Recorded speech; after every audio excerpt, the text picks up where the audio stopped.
دوو مەرجی پارتی بۆ پشتیوانیکردنی کاندیدی یەکێتی بۆ پۆستی سەرۆکۆمار ئاشکرا بوو.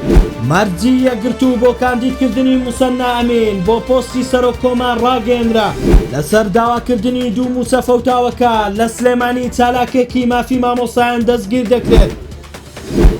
ئەحمەد کانی ئەندامی کۆمیتەی ناوەندی پارتی ڕاگەیاند حزبەکەی بە دوو مەرج ئامادەیە پشتیوانی کاندیدی سەرۆککۆمار بکات. یەکەمیان یەکێتی بەڵێن بدات لەگەڵیدا حکوومەتی هەرێمی کوردستانیش پێک بهێنرێت وە کێشەی بۆ دروست نەکات.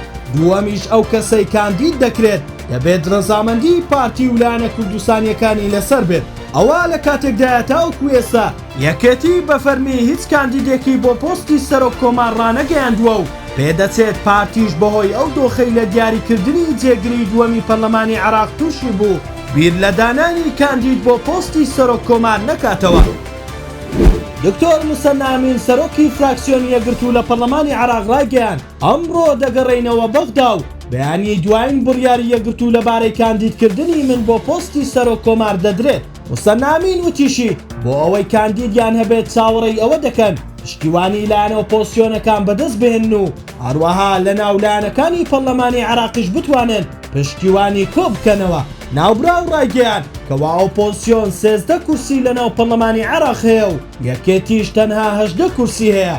ناکرێت ئەوان کورسی سەرۆککۆمار بۆ خۆیان قۆڕخ بکەن.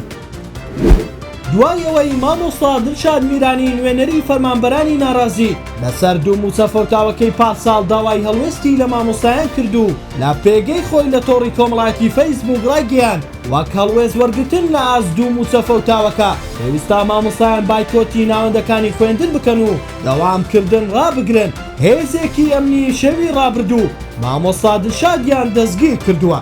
هاوکات دکتۆر ڕەعد ڕەفعەت سەرۆکی ئەنجومەنی پشتیوانی تەوتین لەبارەی دەستگیرکردنی مامۆستا دڵشاد ڕاگەیاند ئەوەی داوای موچەی دزراو بکات دەینێرن بۆ کونجی زیندان، ئەوەی موچەش دەدزێ دەچێت بۆ گەشتی دەرەوەی سەری ساڵ. دکتۆر ڕەعد وتیشی پێویستە ڕێکخراوەکانی مافی مرۆڤ و پەرلەمانتاران و حیزبەکان با دوواداچوونی ورد بۆ کەیسی مامۆستا دڵشاد میرانی بکەن.